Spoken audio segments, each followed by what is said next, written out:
मौलाना जो है अफगानिस्तान के विदेश मंत्री के स्वागत में गया हुआ था।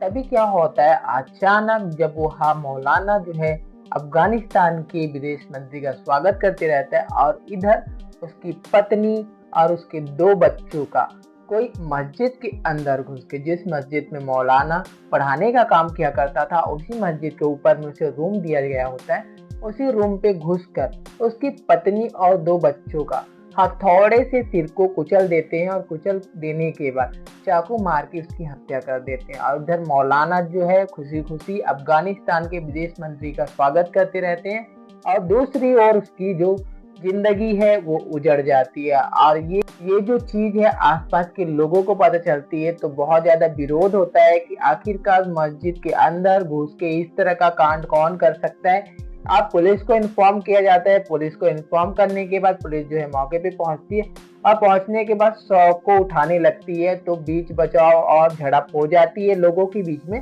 और झड़प होने के साथ जो है बहुत मशक्कत के साथ पुलिस जो है फिर मौलाना तक मैसेज पहुंचाती है और मैसेज पहुंचाने के बाद शव को उठाती है। और उठाने के बाद बोला जाता है कि हम 5 से 6 घंटे के अंदर आरोपी को पकड़ के दिखाएंगे। और पुलिस की सूझबूझ के सामने वह 6 घंटे के अंदर वो आरोपी को पकड़ लेते हैं। और उस आरोपी को पकड़ने के बाद जो कहानी और घटना सामने आती है पूछताछ में, वो सुनकर आप एकदम से हैरान और परेशान हो सकते हो कि कोई इतनी छोटी सी बात को लेकर कोई कैसे किसी की दुनिया को उजाड़ सकते हैं। तो आइए इस कहानी और घटना को हम डिटेल में जानते हैं। तो सबसे पहले आप चैनल पे नए हो तो सब्सक्राइब कर लीजिए एंड वीडियो आप कहाँ से देख रहे हो अपना प्यारा सा name and city name comment box में जरूर बताइए। बाकी वीडियो को ज्यादा से ज्यादा लाइक एंड शेयर जरूर कीजिए ताकि लोगों तक ये वीडियो पहुंचे और लोग जागरूक हो। आज की जो कहानी और घटना है वह उत्तर प्रदेश के बागपत जिले से लगे एक गंगनौली गांव से है, जहां एक मौलाना थे जिसका नाम मौलाना इब्राहिम था। वह अपने पत्नी इसराना के साथ दो बच्चों के साथ मस्जिद में रहता था जहां वह पढ़ाने का काम किया करता था। नीचे वो पढ़ाने का काम किया करता था, ऊपर वो है अपने रूम पे रह के अपना जीवन यापन करता था। मौलाना का एक ही काम था, बस पढ़ाना लिखाना और अपने फैमिली के साथ टाइम स्पेंड करना। क्या होता है कि अचानक जो है अफगानिस्तान के विदेश मंत्री भारत घूमने के लिए आते हैं, तब मौलाना को कॉल किया जाता है कि आपको अफगानिस्तान के जो विदेश मंत्री आ रहे हैं उसके स्वागत पे आपको आना पड़ेगा, आपको उसका स्वागत करना पड़ेगा। अब मौलाना जो है हाँ बोल देता है और हाँ बोलने के साथ जो है अगला दिन सुबह का वक्त होता है, वो नमाज वगैरह पढ़ता है, जो भी करता है, उसके बाद अपनी पत्नी और बच्चों से विदा लेता है और विदा लेने के बाद बोलता है कि अफगानिस्तान के विदेश मंत्री आए हुए हैं, उनको जहाँ जहाँ घूमना है, जो भी काम है वो क्लियर करके वो शाम तक वापस आ जाएगा। अब इस तरीके से जो मौलाना है वो अपनी पत्नी से इजाजत लेके वो निकल पड़ता है। और निकलने के बाद फिर क्या होता क्या है, जो मौलाना की पत्नी है वो अपने बच्चों को पढ़ाते रहती है। उधर जो है मौलाना जी है जो अफगानिस्तान के विदेश मंत्री का स्वागत कर रहे थे और इधर दोपहर का वक्त हो रहा था और मौलाना के बीबी के साथ कोई अनजान व्यक्ति आके उसके परिवार को तहस नहस करने वाला होता है। तभी क्या होता है कि आसपास की 6 बच्चियां जो होती है वो पढ़ने के लिए आती है मस्जिद के अंदर। फिर मस्जिद से वो ऊपर की ओर चली जाती है मौलाना की रूम की तरफ। फिर वो बहुत टाइम तक दरवाजा खटखटाते रहती है लेकिन अंदर से कोई रिस्पॉन्स नहीं आता। तभी 6 बच्चियां जो होती है वो डिसाइड करती कि हमें घूम के पीछे से जाना चाहिए और हाथे से कूद के हम मौलाना के रूम पे पहुंच जाएंगे, फिर वहां से हम दरवाजा खोल लेंगे।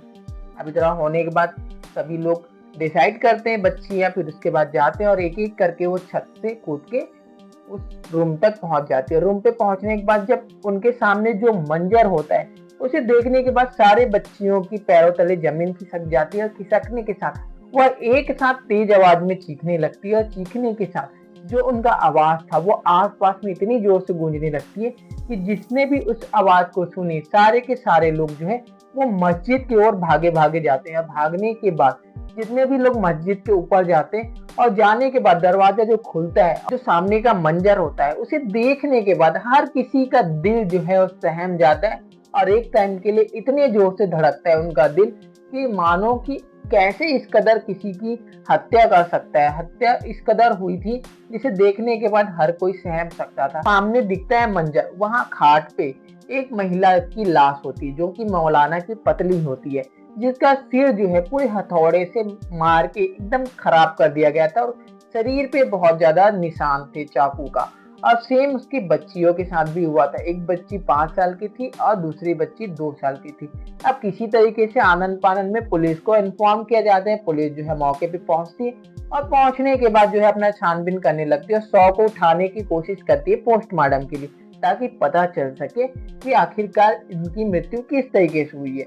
लेकिन वहाँ के लोग जो है वो भड़क जाते हैं कि आखिरकार मस्जिद के अंदर घुसकर इस तरीके का घिनौना काम कौन कर सकता है। इस बात को लेके वहाँ के लोगों में आक्रोश आ जाता है और आक्रोश आने के साथ पुलिस को शव को उठाने के लिए मना कर दिया जाता है कि जब तक आरोपी पकड़ाएंगे नहीं तब तक शव को नहीं उठाया जाएगा। अब पुलिस जो है आनन फानन में लोगों को समझाती है, लेकिन जो लोग हैं वो समझने के लिए रेडी ही नहीं थे। फिर किसी भी तरीके से जो पुलिस वाले हैं वो मौलाना को कांटेक्ट करते हैं और कांटेक्ट करने के बाद बताते हैं कि आपकी पत्नी और 2 बच्चों का किसी ने हत्या कर दिया है बेरहमी से। हम उसके शव को उठाना चाहते हैं और पोस्टमार्टम के लिए भेजना चाहते हैं, ताकि एग्जैक्ट में पता चल सके कि इसकी मृत्यु कैसे हुई है इन तीनों की। तो एक टाइम के लिए मौलाना जो है वो बेसुध हो जाते हैं वही और घबरा जाते हैं, मानो उसकी दुनिया जो है उजड़ चुकी होती है। अब मौलाना जो है किसी भी तरीके से अपने आप को संभालते हैं, पुलिस वाले पे दिलासा देते हैं कि आखिरकार वो आरोपी को पकड़ लेंगे जल्दी। फिर वो समझाते हैं कि आखिरकार शव उठेगा नहीं, पोस्टमार्टम होगा नहीं, तो फिर कैसे पता चलेगा कि मृत्यु किस तरीके से हुई। इसके बाद जो मौलाना है वो इजाजत दे देते हैं और इजाजत देने के बाद फिर जो शव है उसको पोस्टमार्टम के लिए भेज दिया जाता है और पुलिस जो है अपना कार्रवाई करना स्टार्ट करती है। सबसे पहले वो मस्जिद का सीसीटीवी फुटेज देखना स्टार्ट करती है पुलिस जो है। फिर उसके बाद जो पता चलता है कि जो घटना है उस कुछ ही घंटे पहले जो सीसीटीवी कैमरे हैं उसे बंद कर दिया गया है। फिर पुलिस जो है सोचती है कि जो सीसीटीवी बंद किया है वो जरूर सीसीटीवी कैमरे में कैद हुआ होगा। फिर जो आगे का सीसीटीवी फुटेज देखा जाता है तो पता चलता है कि एक लड़का आता है, उस लड़के ने क्या किया है, सीसीटीवी फुटेज को बंद कर दिया है। फिर बंद करने के बाद लड़का जो है वहीं पे मौजूद होता है जहाँ पे वो लाश वगैरह रहती है, लेकिन भीड़ की वजह से पुलिस उसे पहचान नहीं पा रही थी पहले। लेकिन सीसीटीवी फुटेज देखने के बाद उस लड़के को तुरंत हिरासत में ले लिया जाता है और हिरासत में लेने के बाद उसे पूछताछ होती है तो वो लड़का दूसरे लड़के का नाम लेता है अपने दोस्त का। फिर उसे भी हिरासत में लिया जाता है और दोनों लड़कों को हिरासत में लेने के बाद जब सख्ती और कड़ाई से पूछताछ होती है पुलिस का, तो फिर दोनों लड़के जो है टूट जाते हैं और टूटने के साथ जो चीज की वो कहानी और जिस चीज की खुलासा करते हैं उसे सुनने के बाद आप भी एक टाइम के लिए सहम सकते हैं।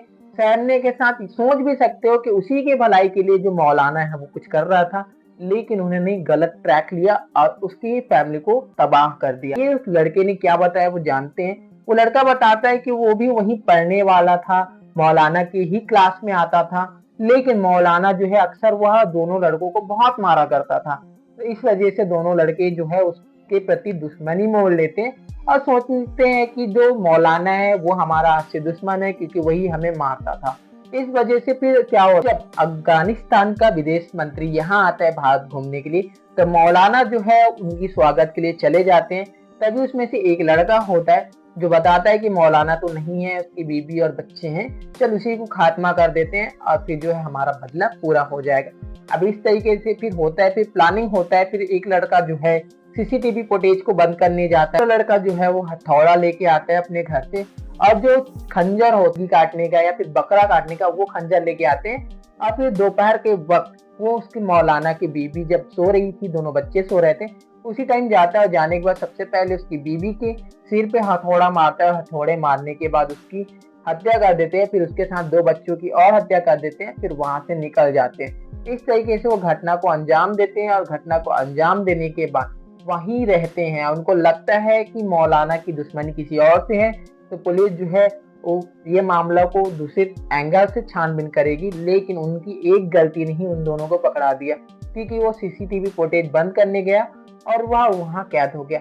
और हैरत की बात यह है कि दोनों लड़के नाबालिग हैं और नाबालिग में भी देखो कितना बड़ा वो कांड कर लिए हैं।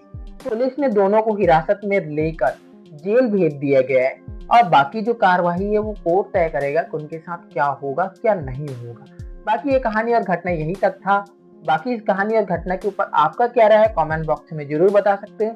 बाकी मिलते हैं नेक्स्ट वीडियो में, तब तक के लिए खुद खुश रहिए और अपने फैमिली को भी सतर्क और सुरक्षित रखिए।